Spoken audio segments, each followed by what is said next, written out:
Eu oro pelo Alan, o Ialan, que vai pregar hoje, e você ora por mim, que eu vou pregar amanhã. Tá joia? Ô, gente, que jogar o show. Cadê o Nelly? Estou aqui, meu senhor. Ali, ó. Falando, a gente já fez umas coisas junto lá, no da Bahia. Né? Que privilégio, viu, gente? Eu queria parabenizar a igreja congregacional, de verdade. Agora eu queria que você ficasse de pé e estende as mãos para cá. Pastor Ialan está numa luta nessa área de saúde. E chega, não está nem enxergando direito. Ó Deus, tu és bondoso, Senhor. E de forma muito especial, faz pastor Ialan ser cheio da tua presença. E de forma muito especial, use Ialan como boca tua no meio desse povo. Ó Deus, que a Shekinah do Senhor inunde nossos corações. Fala de forma especial. Eu abençoo essa igreja e a vida do preletor dessa noite. Em nome de Jesus. Amém. Pode sentar. Um prazer. Glória a Deus. Boa noite, irmãos. A paz do Senhor seja com todos. Amém. Que privilégio que a gente tem de poder adorar o nome de Jesus. Eu queria aqui tributar toda a honra, toda a glória, todo louvor ao nosso Deus. Nesse primeiro aniversário, eu confesso aos irmãos que eu estou muito feliz e emocionado. Passei um perrenguezinho de ontem para hoje, e hoje então foi bem difícil, mas a graça do Senhor me fez estar aqui. Eu quero agradecer a irmã Rosilene que me ajudou aqui para estar aqui, né? E a gente está feliz por isso. Obrigado, irmã. Deus te abençoe e te use ali naquela instituição para a glória de Deus, né? Agradecer as minhas irmãs que vieram comigo lá do Rio de Janeiro, que cuidaram de mim como se fosse de um filho, né? Os irmãos também. Então, estou de pé aqui, né? Mas com a graça de Deus, eu tenho certeza que Deus vai me dar o privilégio de comunicar aquilo que Ele colocou no meu coração aos irmãos aqui essa noite. Abra sua Bíblia, por favor. Carta aos Gálatas. Carta de Paulo aos Gálatas, capítulo 2. Eu vou ler 2 versículos. E eu queria falar essa noite sobre o avivamento que vem de Deus. E eu quero ler 2 versículos, o versículo 19 e o versículo 20 de Gálatas 2. Eu vou começar a ler Gálatas 2 a partir da parte final do versículo 19. Sentado como você está, você pode me acompanhar aí nessa leitura. Gálatas capítulo 2, versículo 19 e 20. O finalzinho do versículo 19 está escrito assim: estou crucificado com Cristo, logo já não sou eu quem vive, mas Cristo vive em mim. E esse viver que agora tenho na carne, vivo pela fé no Filho de Deus, que me amou e se entregou por mim. Amém? Você pode dizer uma frase comigo que está nesse versículo 19 e início do versículo 20. Estou crucificado com Cristo, logo já não sou eu quem vive, mas Cristo vive em mim. Vamos dizer isso juntos? Vamos lá? Estou crucificado com Cristo, logo já não sou eu quem vive, mas Cristo vive em mim. Louvado seja Deus. Meus irmãos, eu quero falar desse avivamento que vem de Deus. Eu acredito que o avivamento já está chegando aqui. Você crê nisso? Amém. Eu acredito nisso. O meu desejo é ver essa igreja realmente experimentando um dos mais lindos mover do Espírito Santo. E esse mover da igreja começa em 3 pilares: a oração, a edificação da sua membresia, do seu povo, e a evangelização. Se a igreja ora, e se a igreja é edificada na palavra, e a igreja está comprometida com a expansão do Evangelho de Deus, ela experimenta o avivamento. O verdadeiro avivamento é um avivamento, é algo que lhe traz de volta para Deus. É algo que atrai a pessoa para Deus. E se atrai a pessoa para Deus, é colocar Cristo no centro da sua vida comum. Quando eu falo da sua vida comum, eu estou falando em todas as esferas da sua vida. Se você está na sua casa, a sua família vê Cristo em você. Se você sai à rua, o povo da rua vê Cristo em você. Se você está no seu trabalho, o povo do seu trabalho vê Cristo em você. Se você está sozinho, Cristo está com você. Independentemente se você está só ou você está acompanhado, você expressa a presença de Cristo e Cristo é exaltado de forma natural e espontânea na sua vida. E esse expressar Cristo e exalar Cristo, meus irmãos, é uma decisão particular, pessoal, de cada um que quer experimentar esse avivamento. Não pode ser por obrigação, não pode ser uma imposição, mas isso tem que ser como um desejo incontrolável. E esse avivamento, ele também tem alguns princípios, ele tem algumas ideias que permeiam esse avivamento que vem de Deus. Muitas vezes, ou quase na maioria das vezes, nós estamos buscando um avivamento espiritual para manifestação de dons, e Deus dá. Eu acredito que Deus dá dons de profecia. Você acredita nisso? Eu estou achando que vocês não estão acreditando muito não. Eu vou fazer de conta que estou começando de novo. Vocês acreditam que o Espírito Santo dá dom de profecia? Amém. O Espírito Santo cura. Amém. O Espírito Santo tem sabedoria, tem ciência, tem milagre, tem língua, tem interpretação, tem. E se o Espírito Santo atua em nós, essas coisas vão acontecer naturalmente. Jesus disse: os sinais seguirão vocês. É consequência natural. Você vai ser um agente de milagre e da presença de Deus naturalmente. Eu me lembro quando eu era seminarista, nós começamos um trabalho numa área muito empobrecida na capital João Pessoa. E nós começamos aquele trabalho e era muita resistência mesmo. Aí quando foi um belo dia, uma mãe de santo instalou um terreiro de frente para a lateral da igreja. A igreja era de esquina e ela estendeu lá o seu terreiro da lateral da igreja. E olha, irmãos, parecia brincadeira. O nosso culto começava, a batucada lá no terreiro da dona começava também.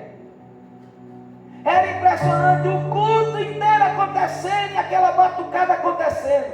Eu dizia: gente, isso só pode ser de propósito para afetar a gente. Aí quando foi um belo dia, um irmão que já tinha andado por esses caminhos disse assim, eu era seminarista ainda na época: irmão Alan, rapaz, tem uma coisa que eu preciso dizer para você. Enquanto esses tambores estão batendo, é porque eles estão invocando lá as entidades. E eles só vão parar de bater o tambor quando a entidade baixa. Aí eu acendi um alerta. Eu digo: esse movimento todinho aí, nós estamos aqui cultuando, essa identidade não chega enquanto nós não terminamos. Aí eu chamei a igreja e disse: vamos orar para Deus mudar essa realidade. E convoquei a igreja para oração. Uma semana de jejum e oração. E nós começamos a orar. Cada dia um irmão responsável por jejuar. E no domingo toda a igreja estava jejuando junto. Quando foi na terça-feira, um caminhão parou na casa da mãe de santo lá, e subindo a mudança, uma pessoa passou e disse: ué, fulana, já está indo embora. Ela disse: aqui tem um santo mais forte do que o meu. Quem era o santo que era mais forte do que o dela? Quem era o santo mais forte do que o dela, irmão? Era Jesus. Não há ninguém maior do que o nosso Deus. A igreja está comprometida com Um avivamento, Deus opera os sinais e as maravilhas. Agora eu não estou aqui para falar hoje sobre os dons, os sinais, as maravilhas, não. Eu estou aqui hoje para dizer para você que o avivamento que Deus espera é que esse avivamento comece em nós pela consciência de que nós somos pecadores. E que se nós somos pecadores, nós precisamos depender de Deus. Qualquer indivíduo que se julga santo demais e que talvez não tenha pecado, eu lamento dizer para você, Deus está passando longe dele. O avivamento vai começar na sua vida, na sua casa, nessa igreja, quando nós assumimos que somos pecadores e carentes de Deus. O avivamento começa pela humilhação do ser humano, por ele entender que ele depende de Deus. A gente precisa também ter uma visão corrigida nos nossos olhos do plano de Deus através de Cristo. Nós precisamos conhecer mais de Cristo. Meus irmãos, nós conhecemos muito os super-heróis da Marvel, nós conhecemos muito os artistas da Netflix, nós conhecemos muitas ideias, muitas séries, muitas novelas, sabemos de tudo. Mas às vezes vai dizer assim, cita um versículo bíblico, o negócio aperta. Nós precisamos conhecer mais de Cristo.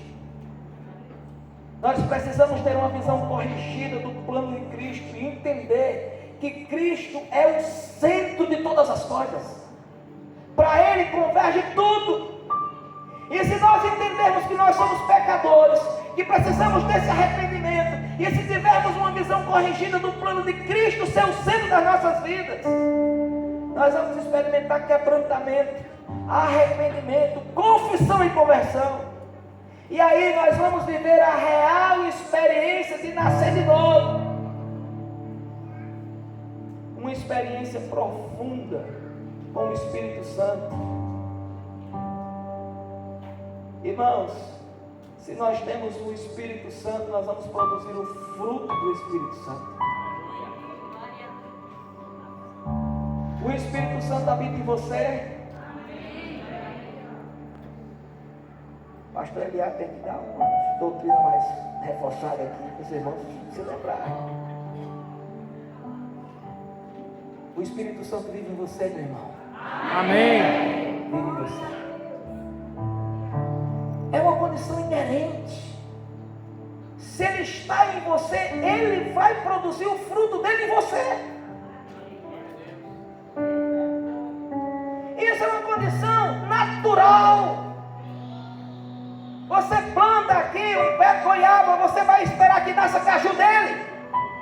Não. Vai nascer goiaba, embora que agora a Embrapa tem uns enxertos que nascem no mesmo pé. Pode nascer vários tipos de espécies, né? Mas é enxerto. É modificação. Mas se você é crente, e você tem o Espírito Santo de Deus, o Espírito Santo vai produzir em você fruto. E quando eu olho para esse texto, que eu quero experimentar esse verdadeiro avivamento que vem de Deus, eu vou ressaltar 3 coisas. Mas antes dela, eu preciso dizer que quando Paulo escreveu essa carta para os irmãos da Galácia,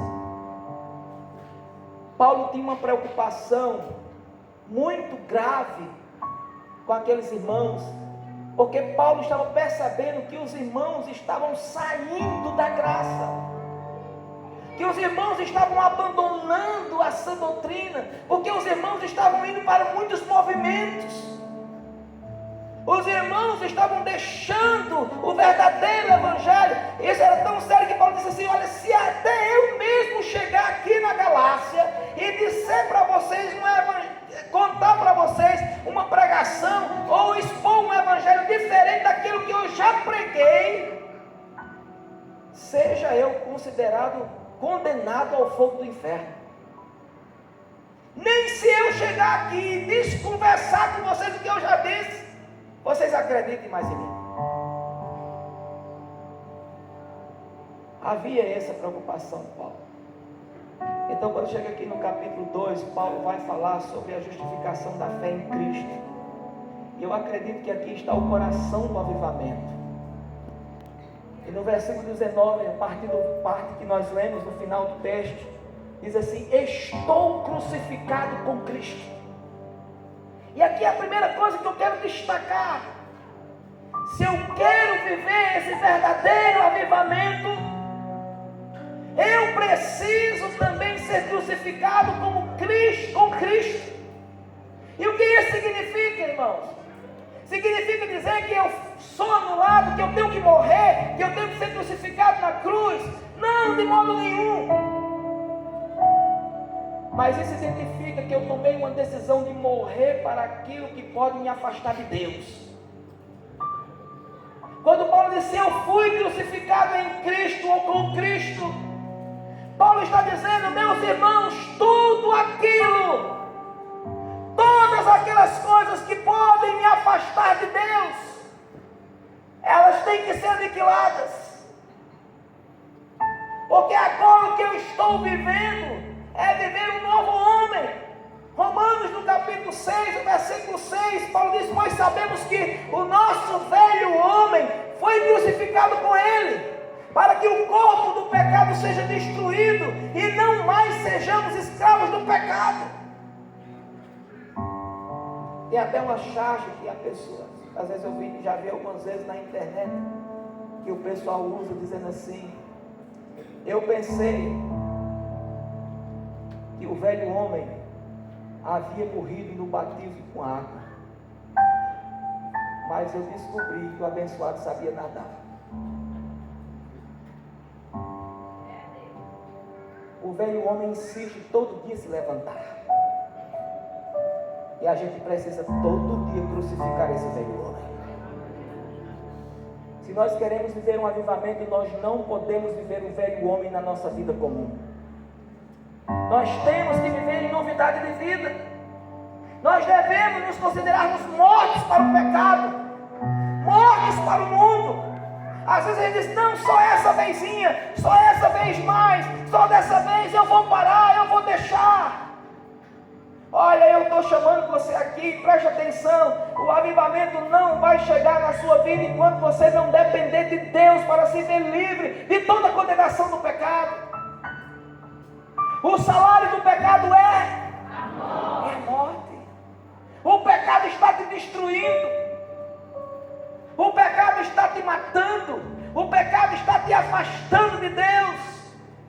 Mas a Bíblia diz que Jesus veio para desfazer as obras do diabo.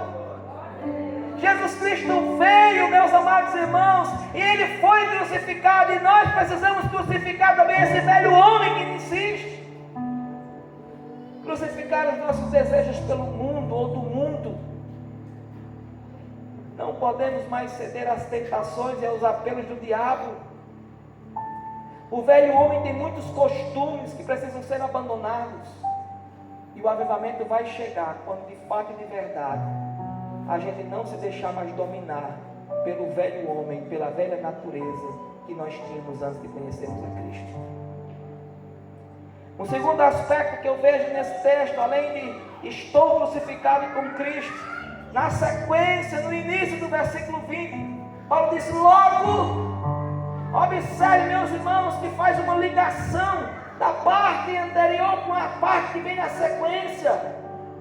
Se eu estou crucificado com Cristo, logo, já não sou eu quem vive, mas é Cristo que vive em mim.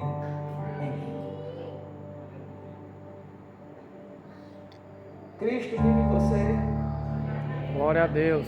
Vive de verdade. Amém. Isso nada mais é do que posicionar Cristo no centro das nossas vidas.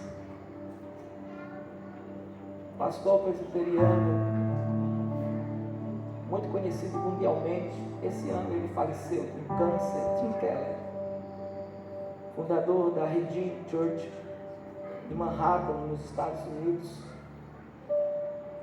Ele, quando faz um comentário acerca dessa frase, já não sou eu quem vive, mas é Cristo que vive em mim, Tim Keller diz o seguinte, meus irmãos, o versículo 20 isolado, ele nos sugere que a gente se recoste e deixe Cristo nos dar o poder de viver da maneira correta. Mas quando a gente olha para o versículo 21, quando o versículo 21 diz que não anulo a graça de Deus, pois se a justiça é mediante a lei, segue-se que Cristo morreu em vão. Ele diz que significa que nós temos que fazer tudo sozinho. Na ideia, se formos ler o texto isolado. Mas quando nós juntamos as duas coisas, o que Paulo está dizendo que nós precisamos aprender devemos viver a vida com base em quem somos em Cristo. Quem é você em Cristo?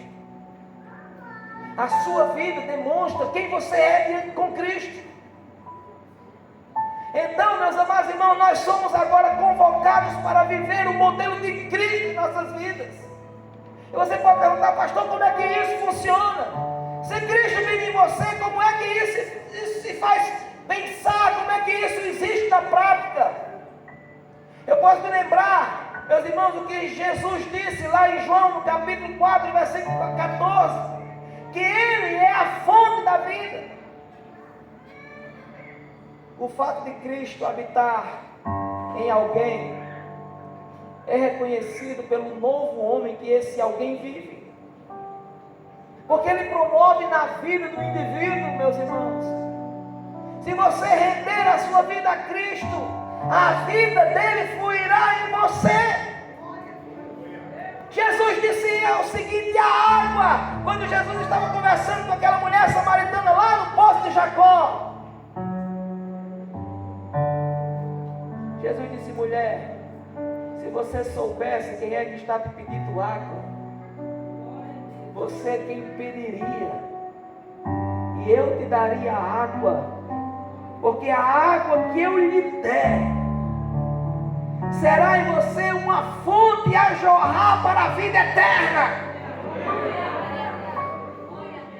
Irmãos, viver em Cristo e para Cristo é emanar vida todo dia, é fazer que outras pessoas também bebam dessa água como nós bebemos e fomos alimentados, estamos sendo alimentados, e a Bíblia diz que vai fluir de você rios de água viva. Cristo vai ser tão grande na sua vida, você vai ter tanto de Cristo, que vai ser como uma fonte a jorrar explosivamente vida em você.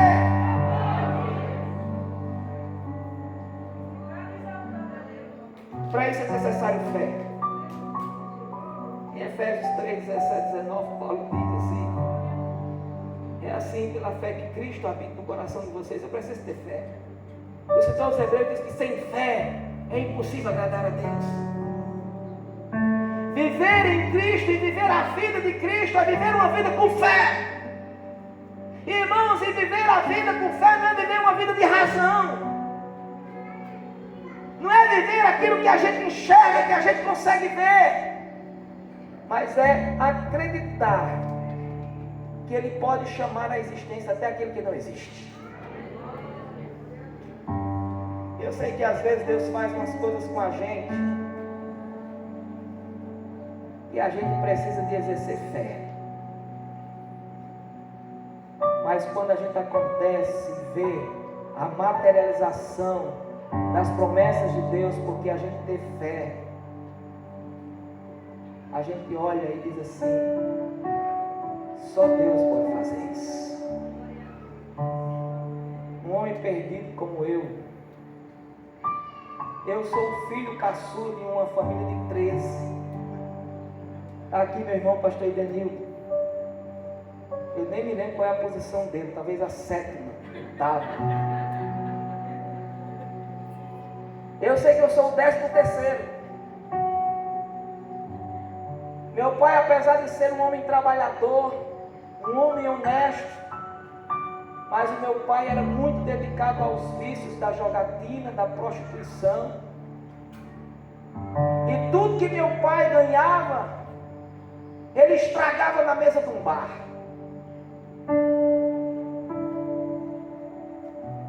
Eu tinha tudo para ser um alcoólatra.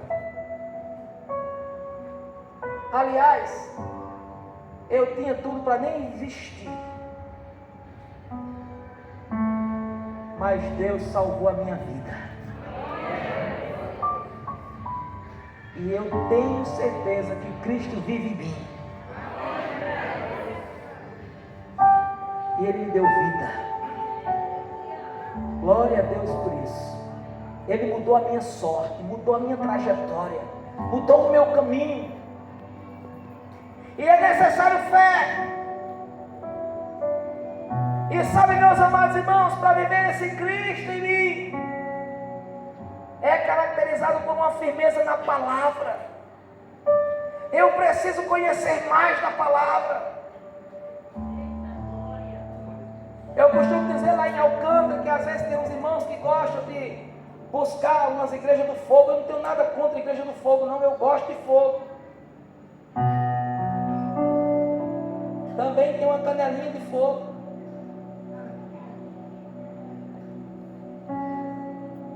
Mas eu creio que Deus que eu estou pregando, Ele está vivo. Eu não preciso estar pulando para cá, para colar, para lá, colar. Onde é que está havendo fogo? Onde é que tem não sei o que para eu ir? Não. Eu creio que o Deus que eu prego e que eu sirvo, Ele é poderoso, infinitamente poderoso. E eu creio que quando eu dobro os meus joelhos, Ele sempre me ouve. Se Ele não tem me respondido, é porque eu não é para mim, que Ele não quer aquilo para mim, então porque não chegou a hora. Mas eu creio que Deus ouve as nossas orações. Eu preciso conhecer mais da palavra. 1 João capítulo 3, versículo 24, o apóstolo